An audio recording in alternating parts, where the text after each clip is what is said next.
জয় করবে। তাকওয়া যদি না থাকে আপনি যতই কুরবানি করুন আল্লাহকে সন্তুষ্ট করতে পারবেন না। তাহলে আপনার তাকওয়া হওয়া চাই। এই তাকওয়ার জন্যই হযরত ইব্রাহিম আলাইহিস সালামের কুরবানি কবুল হয়েছিলেন, কবুল হয়েছিল। এবং শুধু কবুল হয়েছিল তাই নয়, আজ পর্যন্ত আমরা যে আমরা যার আদর্শ নিয়ে কুরবানি করি সেটাই হলো তার এক আদর্শ। কারণ আল্লাহ তাআলা বলছেন ওয়া তারাকনা আলাইহি ফিল আখিরিন, আমি এটাকে পরবর্তীর জন্য চিরস্মরণীয় করে রেখেছি। আমি পরবর্তীর জন্য চিরস্মরণীয় করে রেখেছি কোনটাকে? ইব্রাহিম আলাইহিস সালামের কাজটাকে। কি কাজ করেছিলেন এত স্মরণীয় করলেন?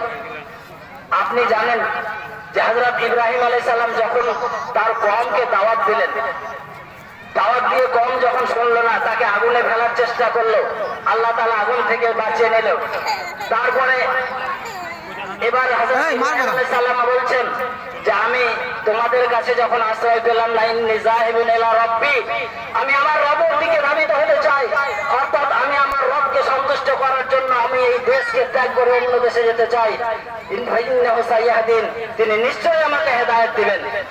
এবার ইব্রাহিম আলাইহিস সালাম দেশ ত্যাগ করে যখন বিদেশে পাড়ি দিচ্ছেন, হিজরত করে যাচ্ছেন, তার সঙ্গী বলে কেউ নেই।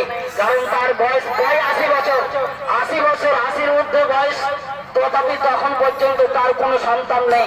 তখন তিনি দোয়া করলেন আল্লাহর কাছে, রব্বি হাবলি মিনাস সালিহিন, আল্লাহ তুমি আমাকে একটা সুসন্তান দাও। আমি তখন তার দোয়া অনুযায়ী আমি তাকে একটা হালিম অর্থাৎ ধৈর্যশীল সন্তানের আমি শুভ সংবাদ দিলাম। তাহলে 80 বছর বয়সের পরে তিনি একটা সন্তান পাচ্ছেন।